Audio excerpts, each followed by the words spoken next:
आज फ्लावरची भाजी बनवणार आहे. तर आपण कढई टाकून घेतलेली आहे आणि थोडीशी अशी फ्राय करून घेणार आहे आपण आणि परत धुवून घेणार आहे. ती फ्राय केलेली धुणार आहे आणि नंतर फोडणीला घालणार आहे. तर व्हिडिओ कंटिन्यू करा. तर आता सगळेच म्हणते की फ्राय करून धुवून का घेताय, तर ते धुवून का घेतली आपण, तर ते थोडासा उगर वास येतो ना त्याच्यामुळे आपण धुवून घेतली. कोण धुतं, कोण फ्राय करतं किंवा नाही करीत, डायरेक्ट फोडणीला टाकतात. पण आपण फ्राय करून धुवून घेतलेली आहे आणि नंतर आता फोडणीला टाकणार आहे. आपण फोडणीला काय काय टाकतोय ते बघा. हे आहे लसूण आणि कोथिंबीर थोडीशी मी खलबत्त्यात कुटून घेतली. तर हे चला कांदा टाकून घेऊया आपण.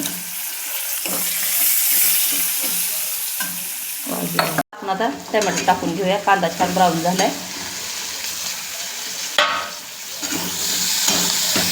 तर थोडीशी हळद टाकून घेऊया.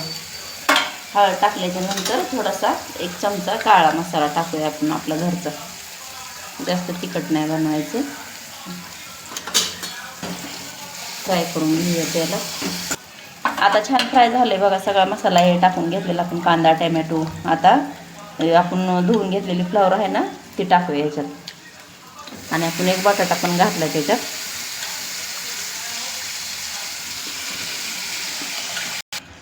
तर चला आपण थोडी डाळ भिजत घातलेली तर ती पण टाकूया आपण फ्लावरमध्ये. डाळ तर तुरीची काय भिजत नाही लवकर. आता टाकली आपण त्याला, पण छान शिजवून घेऊया. छान सगळं मिक्स करून घेऊया. मोजून आणले आता मगाशी. तर तुम्हाला तर माहितीच असेल, खरबूज काय नवीन गोष्ट नाही तुम्हाला सांगायची. पण आपण करणार आहे ह्याचं शिकरण. तर तुम्ही म्हणतात की शिकरण फक्त केळीचंच करतात, पण असं नाही. आपण शिकरण ह्याचं पण करतात, खरबुजाचं पण. बऱ्याच लोकांना माहिती असेल किंवा नसेल, पण मी बनवते याचं शिकरण. तुम्ही पण बघा, मी तुम्हाला दाखवते. चला कापून घेऊया आपण ह्याला. आता कापून तर आधीच घेतलं होतं, लक्षातच राहिलं नाही तुम्ही करायचं. तर हॅलो मित्रमैत्रिणींनो, माझ्याकडून एक किस्सा झालेला आहे आता. तर मी खरबूज आधीच कापून घेतलेलं, पण तुम्हाला दाखवायसाठी मी परत खरबूज कापले. तेच खरबूज मी परत कापले. आता हे असं स्कूप करून घेऊया याला आणि भांड्यामध्ये थोडं थोडं करून असं काढून टाकूया. छान एवढा छानपैकी आपण स्कूप करून घेतलेला आहे. बघा याच्यात काहीतरी दिसते का, असं वाटत बी नाही हे खरबूज होतं म्हणून. वाटे असल्यावर दिसायली. आपण असं मिक्सरच्या भांड्यामध्ये सगळं भरून घेतलेलं आहे आणि आता फिरून घेऊया मिक्सर. हे बघा मित्रमैत्रिणींना, आपण मिक्सरमध्ये चांगली याची पेस्ट करून घेतलेली आहे आणि ह्याच्यात आपण आता साखर घालणार आहे. हां, तुम्हाला जेवढे हवे तेवढी साखर तुम्ही ॲड करून घेऊ शकता ह्याच्यात.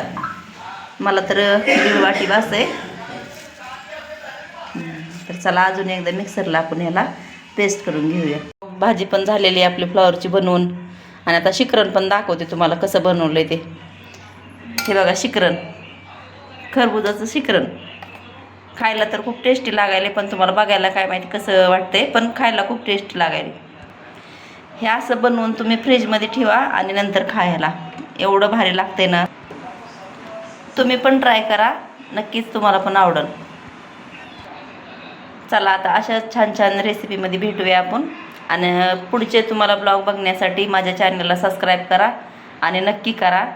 सुरुवात केलेली मी तुमच्या आशीर्वादाबिना सगळं अधुरा आहे, पण नक्कीच करा. तर हॅलो मित्रमैत्रिणींनो, झालेली आपली भाजी भाकरी ते सगळं करून आणि आपण शिकरण केलेले ना, त्याच्यात आपण दूध पण घातले. तुम्हाला आवडत असेल तर तुम्ही पण घाला. मला आवडते म्हणून मी पण घातलेलं. तर या जेवायला आणि दूध घालूनच ते छान लागते. तुम्ही पण एकदा ट्राय करून बघा, छान. तर चला या जेवायला सगळेजण.